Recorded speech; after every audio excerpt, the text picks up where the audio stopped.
Hey everyone, and welcome as we continue our study through the New Testament Gospels, looking at the 250 events in the life of Jesus. And today we are looking at the religious leaders plotting to kill Jesus. This is in Matthew, Mark, and Luke. I'm going to be reading from Matthew 26, verses 1 through 5. And what we have here is, if you've been following along the last couple days, this last past week, is, Jesus really just laid into the Pharisees and religious leaders, told them who they were, called them out for what they were. And so now we continue this. He just laid into them, and now we go into Matthew 26, and this is where we catch up where the religious leaders are going to start to plot to kill Jesus. And so Matthew 26 verses 1 through 5, it says, when Jesus had finished saying all these things, he said to his disciples, as you know, Passover begins in 2 days, and the Son of Man will be handed over to be crucified. It says at the same time, verse 3, the leading priests and elders were meeting at the residence of Caiaphas, the high priest, plotting how to capture Jesus secretly and kill him, but not during the Passover celebration. They agreed, or that people may riot. And so, again, this is a 5 verses, real short, but it's the turning point of where we see, okay, Jesus is saying, look, in 2 days I'm going to be turned over, I'm going to be crucified. So we're 2 days away from the crucifixion now in this reading, in our readings.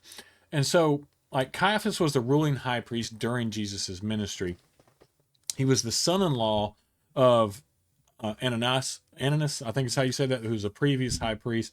And so the Roman government had taken over the process of appointing all political and religious leaders. So in order to be appointed to the religious and political leaders here in Jerusalem, you had to be buddy-buddy with the Romans. And so it was a political game.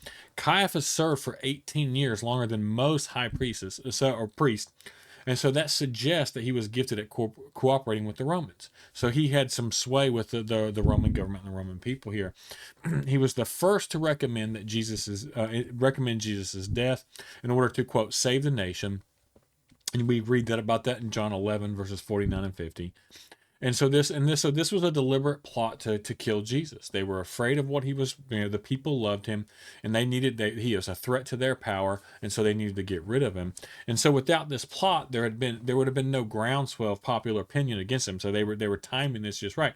And really, if you look at it, this was Jesus' timing. Jesus and God's timing of when he was going to die. It was going to be right at this time before the Passover celebration, and you know so his resurrection could be a part of it. It all runs parallel with the whole story of Moses, right? We were talking about how much that Jesus's ministry parallels with Moses and that kind of stuff. So we see again the Passover, this celebration, this Jesus's death and resurrection being at the same time. And so it's that continual parallel. So it's not a coincidence that it happened during this time.